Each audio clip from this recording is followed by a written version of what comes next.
Hey, welcome to another episode of Locked On Raptors. I'm wearing the same shirt I was wearing on Thursday's episode. It's because we recorded a two-part show yesterday with Sarah MacDonald digging in to the musical selections from the indie era of 2000 to 2010, as niche as we could possibly get, and assigning them to the Toronto Raptors to prepare them for the coming season. We got the second half of the roster, including Scotty Barnes, OG Anunoby, Goran Dragic, and a whole bunch more on today's show. Enjoy! You are Locked On Raptors, your daily Toronto Raptors podcast, part of the Locked On Podcast Network, your team every day.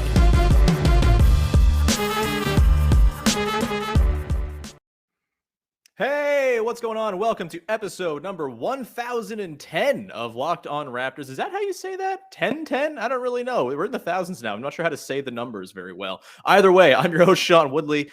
Today is Friday, August the 27th, and welcome to the show. You can always, of course, subscribe, support the show wherever you get your podcasts. You can find me on Twitter, as always, at WoodleySean, and you can subscribe to the podcast here on YouTube. It's very much appreciated when you give us those subscriber subscriber presses, because it leads to dollars down the line. Let's be honest here. That's what we're all in it for. Either way, very happy to have you with us, and hope you enjoyed yesterday's episode. And we continue on with yesterday's guest as we have part two of the musical homework episode, I guess is what we're calling it, where we're assigning each of the Toronto Raptors an album from the indie rock boom of 2000 to 2010 to prepare themselves for the upcoming season. Sarah MacDonald, a wonderful music writer, Norman Powell appreciator, and more, is here once again. Sarah, how are you in the 4 minutes since last we recorded?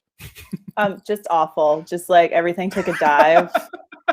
I can't believe. Thinking about talking to me for another half an hour really got you. No, huh? Fair enough. No. I'm great. I'm like low on caffeine, and I'm starting to feel the heat because the world is melting. But otherwise, I'm good. Mm-hmm. Yeah, I've had the AC on during our records here. I hope it's not been too loud, but it's necessary because outside is a hell world. We are going to decidedly offer you a diversion from outside on today's podcast, as we are going to continue assigning musical homework to the Toronto Raptors for the upcoming season. Again, pulling from the very, very specific and admittedly a white guy-dominated era of indie rock from 2000 to 2010. That is something that we probably should have mentioned on yesterday's episode. It's, not exactly a balanced field of entrance into this conversation, Sarah. It's not awesome. I'll admit that. But hey, it's just music. And all we can do is call it to attention. Yeah. Yes. It's just the music industry being itself. That's a good point. All right, let's get to it here. Yesterday we spoke about Fred VanVleet, Kyle Lowry, Pascal Siakam, Chris Boucher, Kem Birch, Ish Wainwright, and of course Norman Powell. And now we are going to focus on 6 players from this year's Toronto Raptors. Maybe a couple extra back of roster guys at the back end, but we're going to talk about OG Anunoby, Scotty Barnes, Malachi Flynn, Goran Dragic, Precious Achiuwa, and Malachi Flynn, Yuta Watanabe today. So that should be quite exciting. Let's start off with OG Anunoby, Sarah. One of the most intriguing players, maybe the most intriguing Raptor going into this season. There's a big breakout seemingly on the horizon. Everyone's very excited. The Raptors aren't showing him at all in terms of any of their social posts. It's very plotted and it seems pretty scientific in the way they're not doing that. Just building up the anticipation. My question for you here, Sarah, is what album have you chosen for OG Anunoby to listen to in preparation for his potential breakout season? I picked Antics by Interpol because he's very serious, guy. Very quiet, but he's also really funny and I think articulate in a way that kind of matches what's on this album. Like, I think he thinks and speaks in a way that is like, he obviously knows what he means and he knows exactly what he's trying to communicate. But to the rest of us, you're like, I don't know if you're serious or if you're funny or if like you care.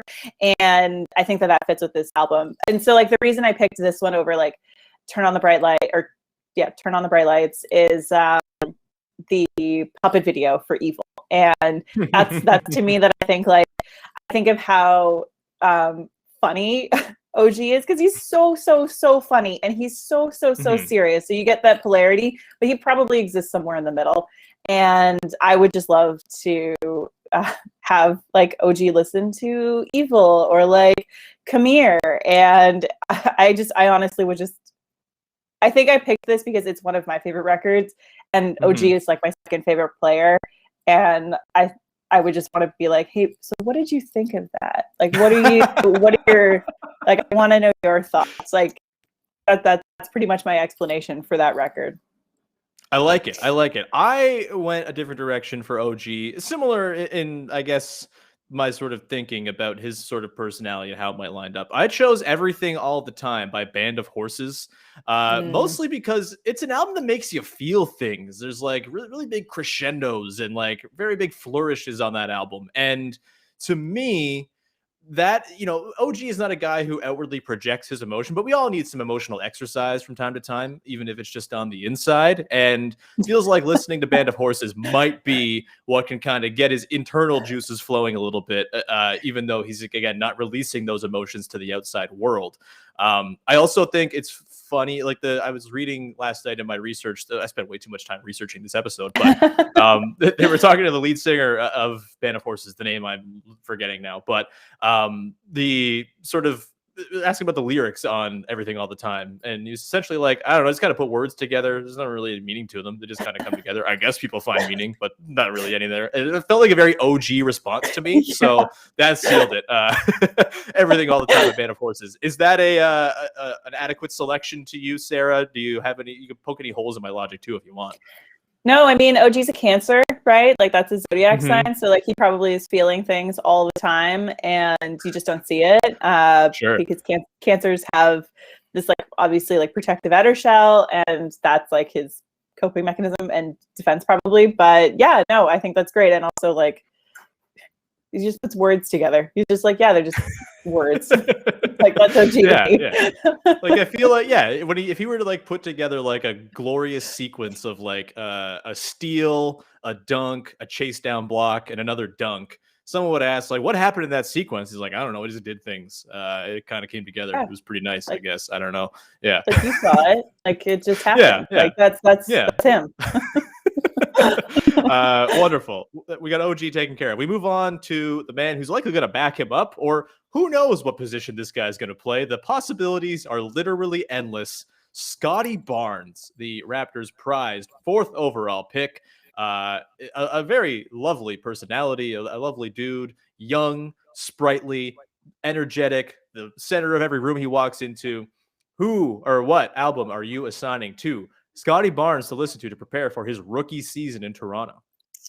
I gave Scotty Barnes Thunder Lightning Strike by the Go team because he is energy personified. Like, he's so excited. He has such a great work ethic. This album is amazing. It's instrumental. It says a lot with very little, and I think that's what Scotty Barnes is going to be capable of doing. And also, he's just like, it's so fun. I want him to shine, and I feel like this would be a great record of all the albums that I'm recommending on these episodes. I feel like this is the one, and this is the person where I'm like, you would actually listen to this. Like, this is something that I think you could get on board with, because it is so great. It's so vibrant. And yeah, like, Scotty has been such a gift for us in this time of transition, and God bless the Raptors social team for continually pushing him, because it's really helped with getting over the loss of Kyle Lowry. But yeah, I think that I just want to hug him. I want to do jumping jacks with him. I want to run around and mosh with him to this record, and he would just have this big, beautiful smile on. I love Scotty. Like, I am obsessed with Scotty Barnes. Yeah, I'm picturing him with like some sort of neon shirt at the show or some kind. I don't know. Like a neon band or something running around. Yeah, I listened to this album for the first time this week. Actually, I'd never heard it before, and as I was listening, I was like, "Well, I'm not going to come up with a pick that's better than this, because this is absolutely on the nose. This is fantastic." So, in response, I decided to choose an album that I know is near and dear to your heart, and sure to either make you very angry or make you very happy. I'm not sure, but I chose "Fever to Tell" by the Yeah Yeah Yeahs. He just feels like a dance punk ass player. I don't know. Like, that was kind of my that was kind of my sort of thinking there. I'll defer to you on this one. Is there any Fever to Tell sort of parallels with Scotty Barnes here at all, or am I just pandering to you? You're doing both, and that's great. But I think that I definitely think so. Like tick, wide roll, pin, like man, like there is. It's obviously like the songs on this record are just short bursts of energy, and I think that would fit for Scottie as well. Just like, again, the visual of like Scottie standing in front of Karen O while she like screams into a microphone, and just like what his reaction would be to that. Just amazing in my head. But yeah, no, I totally agree with it. I think that he could benefit. I think everybody could benefit with more Karen O in their life. So. My hope is that once, bands start coming to America or Canada again, we can actually maybe have you write the feature where you go to the AAS show with Scotty Barnes and, share with the world. I just saw your reaction to that. There are like a few features with like basketball and music and like astrology that I would love to do, where I'm like, you know what, I should do a CJ McCollum like co-hosted podcast on astrology. I would love to do like a tarot reading with like OG, and I think that Scotty and I would be great concert buddies. Although like I'm older now, and I'm like, I don't want people to be around me. Like, go mom, I'll watch you, I'll watch your stuff, I'll watch you drink. Yeah. But yeah, it would be great. Yeah, I'm just going to stand over in the back corner of Velvet Underground while you have a great time. Don't know anybody in the neck. I made that mistake when I moshed, so don't do it. Oh no. I don't do that anymore either. I tried crowd surfing once at a Sloan concert and it got dropped on my head. Don't crowd surf at a Sloan concert. Is the answer, is the lesson there. I just was really, really into Money City Maniacs, I guess. Let's continue on here. We're going to move on. We're going to do some guard talk next. Goran Dragic, Malachi Flynn, a couple of very interesting and very different characters. I see you're already fueled with contempt for Goran Dragic, and I can't wait to dig into it because I know who you picked. I know what I picked. It's going to be great. We're going to get to that in 1 second here. But first, I want to tell you about our friends over at betonline.ag. It's that time of year again, and all eyes are now turning to football as teams are back on the gridiron to start the football season. As always, BetOnline is your #1 spot for all the pro and college football action this season. Get all the updated odds, props, and contests, including online's biggest $500,000 NFL mega contest and the world's largest $200,000 NFL Survivor contest, both open now at BetOnline. Head to the website or use your mobile device to sign up today and receive a 100% welcome bonus when you use the promo code LOCKEDON, all one word. You put in $100, you get $200 to play with. That is an awesome deal. You can also take advantage of their opening day super promo. Make a bet on the Thursday, September 9th season opener between the Bucks and the Cowboys. And if you lose, your wager will be refunded up to $25 for new customers only when signing up and using the promo code NFL100. BetOnline is the fastest and easiest way to bet on all your favorite sports action, from football, basketball, boxing, right to your favorite Vegas casino games. Don't wait and take advantage of all the great offers available for the 2021 season at betonline.ag, your online sportsbook experts. All right, Sarah, let's continue on here. Goran Dragic, a point of, I don't know what we're saying, a point of contention, anger, whatever it is. Goran Dragic is up on the list here. I'm curious, where are you at here with Goran? You are not a fan. We've talked about this in the lead up. A lot of Raptors fans are not fans of Goran Dragic either. Where are you at with Goran Dragic? What album have you assigned him to listen to prepare for his likely 48 games in Toronto? God dang, it's like less than that, because I just I've loathed him for so long, so long. I just I do not like him. Maybe he's a fine person. I'll never know. But I gave him a record with another villain. So I also don't like LCD Soundsystem. I'm not a big fan of James Murphy. So I gave him the LCD Soundsystem self-titled. Have you ever read Maybe in the Bathroom? Because that's a great book to read. It's the oral history of this era in New York with by Lizzie Goodman. And he is such a villain. He would make everybody go to the same therapist as his, and it's just to me, he's not a wonderful, great person. Everybody, there are tons of my friends who are like, oh my god, I love LCD Soundsystem. I never got into it. I found him really bloated and overrated, which is exactly how I feel about Goran, and I'm bummed that this is who we got in our trade with like the best player on our team of all time, Kyle Lowry. Mm-hmm. And Mm-hmm. it just is laughable to me that like Miami fans are like, oh my God, he's not going to wear, like Kyle can't wear number 7 because that's Goran's number. Like, absolutely give me a fucking break. Am I allowed to swear? Yeah. Oh my gosh. Not really, but that's fine. One is fine. Okay, good. Okay, I won't. If it's Goran Dragic inspired, then I think we can let this one slide. I mean, it's like it seems like a lot of hate towards like one person and one record. It's just I try to like move on from it after that. So that's my pick. It's LCD Soundsystem. I think my partner made like a joke that I should have picked the record with like all my friends on it because he clearly wants to go to Dallas. So I'm giving credit to my partner for that one. That's a good one. So I am one of the ghouls who kind of likes LCD Soundsystem. I'm sorry. I know, but I mean, like you're a dude, and most of the dudes I know would be like, you should love LCD, and I'm like, yeah. I mean, I'm not gonna be that, and like a couple other ones. Yeah, you don't have to go that far. I find the music to be fun. I find it to be a good concert-going experience. I totally get that it's odious and that James Murphy himself is maybe not the dude you want to hitch your wagon to.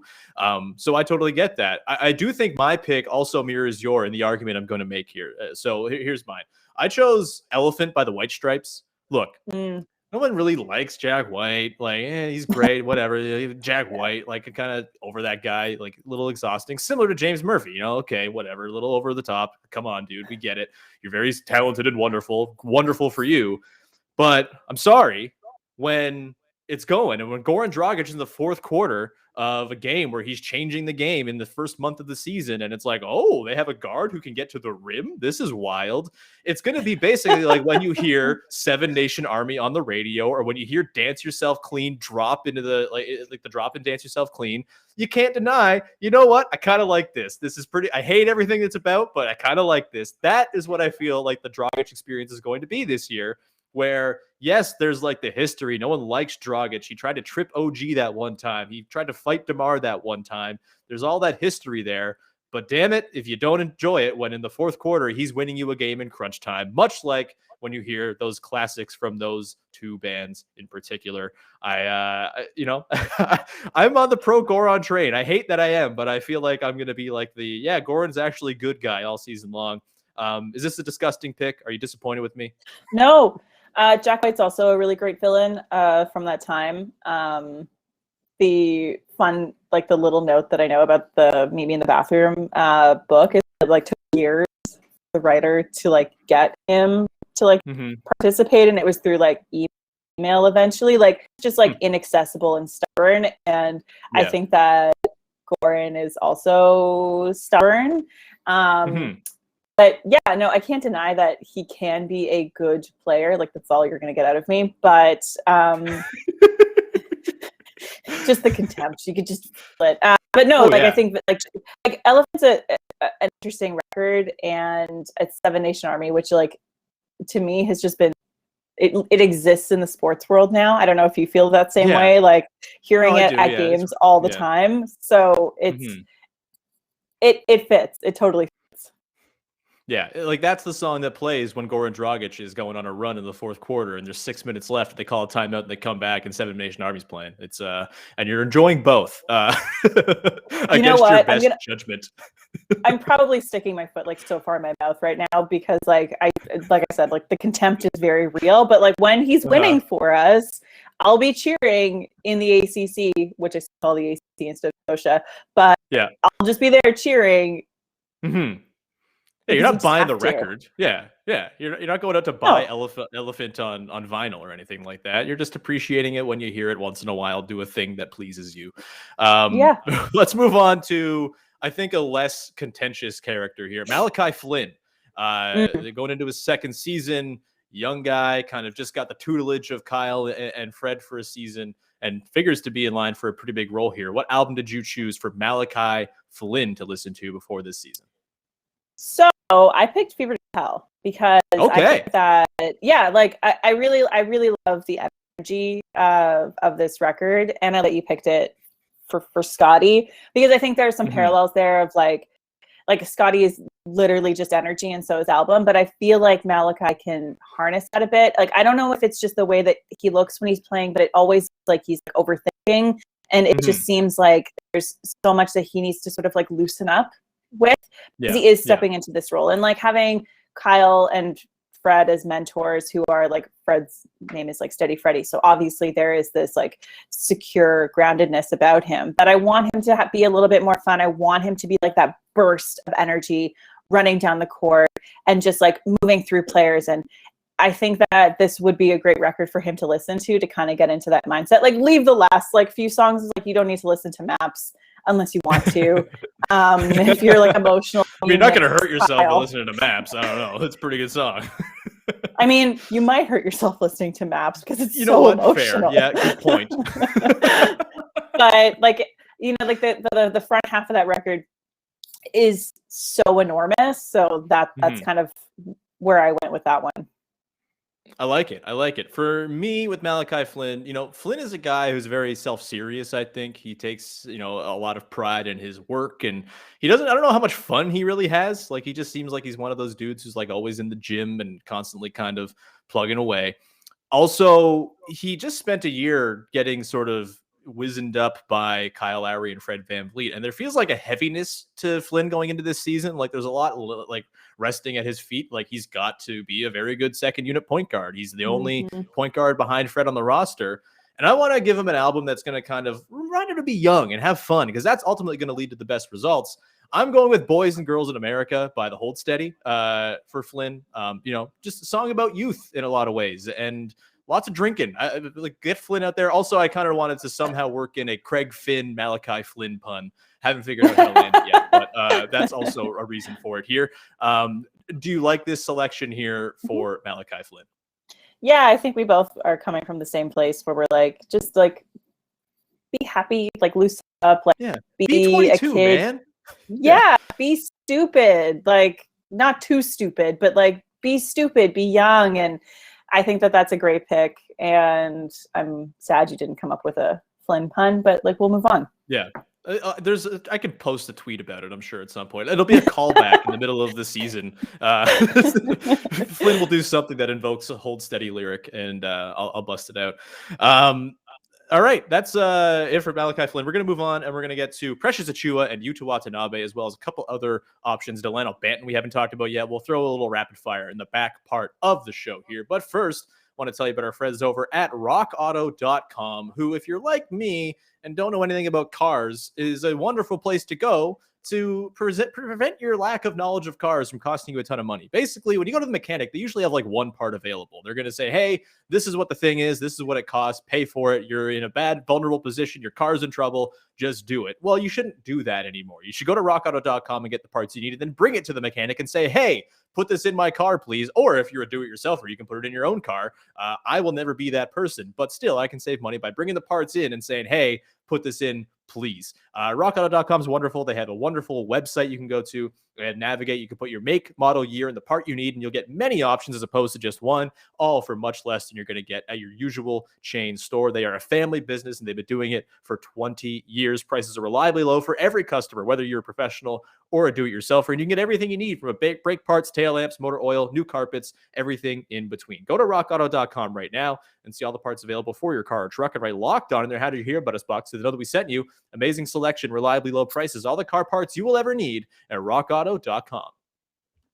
Today's show is also brought to you by our friends over at Built Bar, who are making the best tasting protein bars in the world. I promise you, they're very good. They have 9 traditional flavors and also the odd limited time flavors, seasonal flavors that'll pop up on the website. So make sure you're perusing the site every now and then to see what pops up there. You might get a grasshopper cookie, for example, which tastes like a Thin Mint, and it's delicious. I highly recommend you scout the site for when those pop up. And all the other flavors that pop up as limited time editions are great as well. You can get yourself a mix box where you get 2 of each of the 9 flavors. You can get a 3 flavor box where you get 6 of each of 3 flavors, or you can get a single box of 1 flavor. Lots of options, lots of choice. And of course, Built Bars are healthy for you too. 17 to 18 grams of protein, just 130 to 180 calories per bar, just 4 to 5 grams of sugar and 4 to 5 grams of net carbs. All tasty, all good for you. And they are the official protein bar of the U.S. track and field team, which is kind of cool. Go to built.com, use the promo code LOCKED15, LOCKED15, and get 15% off your order. That is LOCKED15 for 15% off at built.com. All right, Sarah, let's round this out. We got a few more names to get to. Let's get to Precious Achiuwa, who we realized before jumping on this record, we forgot to assign albums to. He's new to the team. Forgive us, please. But we can sort through this one in real time. Precious Achiuwa, the newest, I guess, backup center for the Raptors, the newest member of Team 6'9". What is your album choice here for Precious Achiuwa to prepare for his first season in Toronto? I'm going to just default to my favorite album, which is Room on Fire by The Strokes. I think that it's the better Strokes album out of their entire discography. Although like the new Abnormal that came out last year was amazing. But I love Room on Fire. I love the energy. I think that anybody could benefit from listening to it if you're into Julian Casablancas's kind of low monotone voice. But yeah, so because I didn't think that far ahead for Precious, may he enjoy Room on Fire. It's okay. We had a million albums to sort through, and a million players. I guess 12 players to sort through, but that was a lot. It was a very intensive research process for this episode. Am I ashamed to admit that I researched more for this one than I do for the standard Locked On Raptors episode? Not at all. This is an important show we're doing. I love it. Yeah, I mean, look. A lot of the Raptors stuff every day is the stuff I've talked about for a long time. It's kind of ingrained. This is kind of digging back in the vault. So I had to refresh my brain a little bit and read through some lyrical content. Was I on Lyric Genius or what song meanings last night a little bit? Yes, that's fine. Let's continue on. We'll go. I'm good to go with the Strokes for Precious as well because I have less of an informed opinion than you. Let's move on to Yuta Watanabe, shall we? A fun, lovable character on the Raptors, figures to be in line for a bigger role this season after having a really nice Olympics with Japan. What is your choice here for Yuta to listen to going into his, I guess, first season as like an established member of the team? Another favorite. So I picked Hot Fuss by The Killers because I think that Yuta is a star and I love this record and I love how enormous it is and how impactful it is. And I think that he is the type of player who can do that. The dunk from last season aside, the dunk poster bad moment. But I think that there's like a lot of energy and like he's not like Mr. Brightside to me on this record. He's more like Believe Me, Natalie or Change Your Minds, like a little bit of a slow burner and like super, super important to the team. And yeah, just another reason to say like, this is a great album that I think people should listen to. And the Killers in this album are so much more than Mr. Brightside. And so that was my pick. Is All These Things That I've Done on that album? Yes. So that would be the song I would have played. Like I might do an edit of this after Anthony Edwards dunks on him. When there's nowhere. I know. I'm like, I didn't want to say that to be like, there's your moment to like rise from. But yeah, like it's so serious and I think please do that. Or if someone else is better at editing, you can also do that as well. And I won't protest. I won't accuse you of stealing my ideas because editing is hard. But yeah, and it's funny because like in that, like Yuta takes the blame there, but actually it was DeAndre Bembry's fault all along for letting Anthony Edwards to blow by like that. Yuta was just the innocent bystander who tried really hard to block it. I would prefer to get dunked on trying to go for a block than to just let a dude soar in. Totally. Like you made the effort. Like it's not like you were just standing there like silly looking and it just like happened. Like he really worked. And then there was that. So yeah. It leads to the final song, Everything Will Be All Right, on the album. Good words to live by for Yuta after getting yammed on. Let's continue on. We got a couple of quick hitters here to close things out. I did not go beyond like 12 players on my list because, again, I'm pulling from about 12 albums and I ran out of options. But for you, Sarah, Delano Banton is an interesting character, new to the team, already kind of a fan favorite, very quirky, weird. I have no idea what the hell I'm watching when I watch him play, but I know I like it. What is the album you're assigning to Delano Banton for the season that he's likely going to spend a lot of time in the G League, might get some NBA run, but what do you got for him to prepare for this season? So I picked Whatever People Say I Am, That's What I'm Not by Arctic Monkeys. So it's a really cheeky, energetic record. And I think that that's what Delano could be like. Like it's still really young, like him. There's a bit of fun to it. There is, it's a bit kind of moody. And what did I write here? He's a force. And I think like because he's playing for his hometown team, like that can definitely get into his head, and being a fan favorite, I want him to succeed, so I want him to have a little bit of fun with it. And like there are definitely some of those elements that are a bit heavier on the record, but also just like really, really cheeky. And I think he has that potential to be like a cheeky little player on our team, and I want that for him. So that was the album I picked for our sweet little Delano. I like that one a lot. That's really good. I think when I'm sort of thinking about watching Delano Banton play, I feel like you could very easily lay a soundtrack to his dribbling style that is just like the very harsh and like, very Brit rocky sort of Arctic Monkeys guitar riffs. Like that kind of feels like it could be the soundtrack to his very quirky and weird, bizarre dribbles. As I've kind of called him, he feels like tall DeLon Wright in a lot of ways, with like a little bit like maybe a little bit less in terms of like slitheriness, but also like he kind of makes up for it just by being very tall. And DeLon Wright feels like an Arctic Monkeys player to me as well. So I think that's a great pick. Are there any players we haven't gotten to yet? I mean, Freddie Gillespie is one. David Johnson's another. I'm not sure if we have strong feelings there. Freddie Gillespie might be an interesting one here because he seems to be in a bit of a precarious spot going into the season. I don't know if you came up with one for Freddie. I don't know if you did, but I did. Okay, what do you got?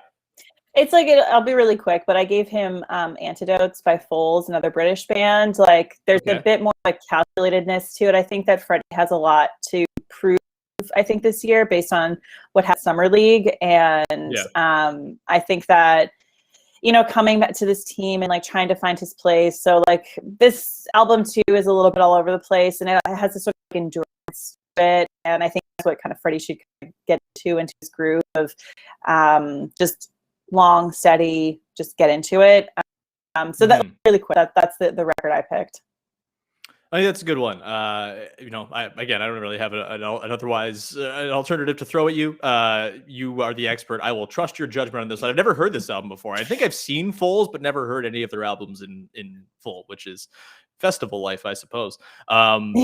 Sarah, this is, I'm pretty sure I saw him Way Home now that I'm thinking about it, which was a while ago. And boy, do I really not like the idea of being around human beings to that extent after what we've been through now.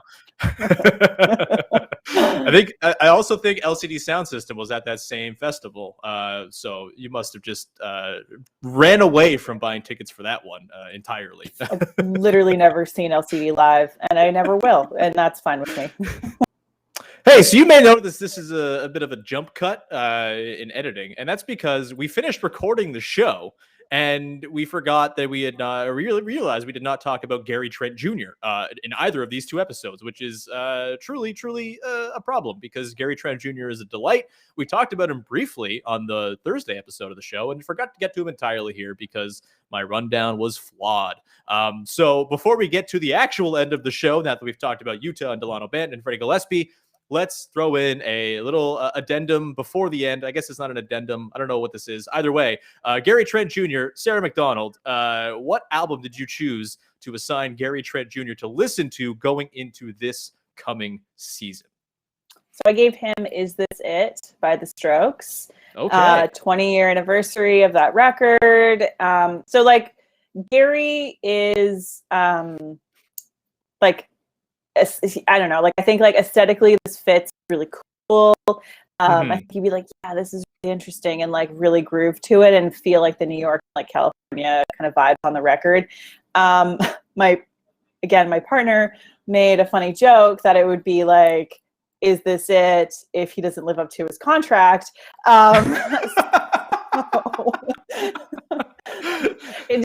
The man is like dismayed by like having a player option in his third year, like the amount of time, like just the sheer minutes he spent upset about it last night when we were talking about this podcast. But like, anyway, that's his joke. But no, I think like Gary's really cool. I think he cares a lot about his appearance. I think he cares a lot about the work put into it as well. Like, I don't mean to say that Gary is like superficial, and neither is this record, but like aesthetically, it really establishes the period, whether people care about it or not. Like I said, I think Room on Fire is a better album, but I still find value in this one. And I think it's just a good starter record for Gary. You know, like he's starting the season here, like establish what his presence is going to be like in Toronto. And if, you know, he's last year, like I think he has so much more opportunity than he did in Portland. And clearly he's the hottest player on this team, and he elevates the hotness of our team overall.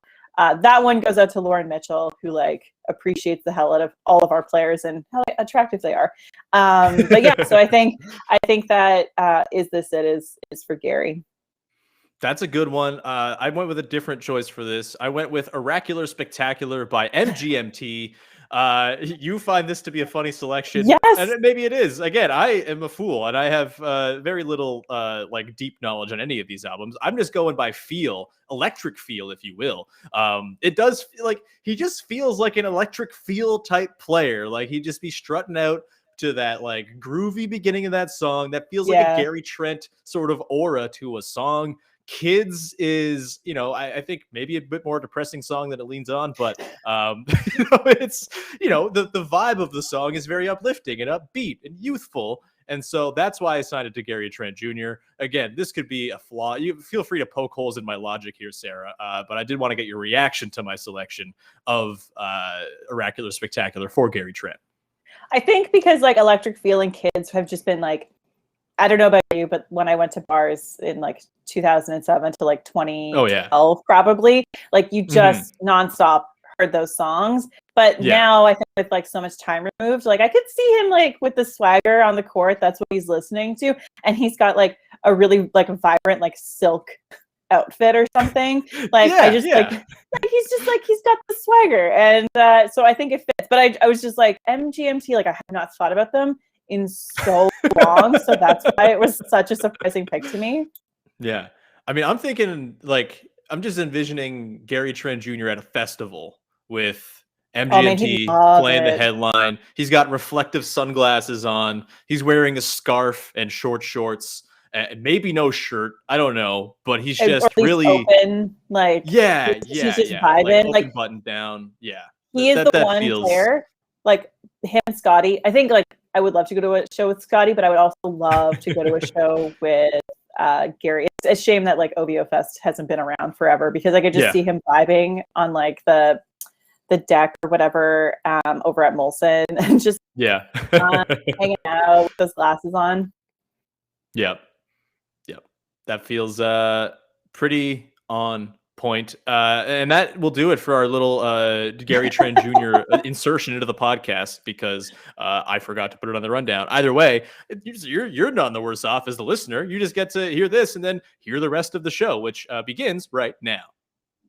Yeah, that works. That feels like a good way to wrap this one up. Sarah, thank you so much. This has been a wonderful hour and 20 minutes we've spent on Thursday morning talking about indie rock from the 2000s and assigning them to our favorite basketball team. I've had a ton of fun. Hope the listeners have enjoyed it as well. We'll probably have to bring back musical homework again with different genres. This is a ton of fun. But Sarah, where can people check out your work? Where can people find you?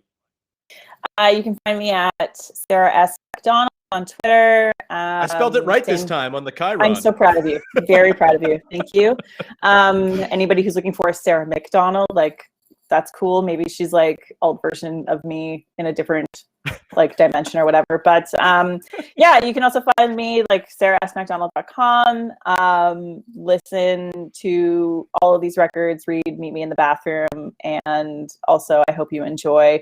Oh my God, I didn't even think about this for the first episode, but like Cookie Norm. I should just appreciate gingerbread cookie Norm. That's it. That's all I want.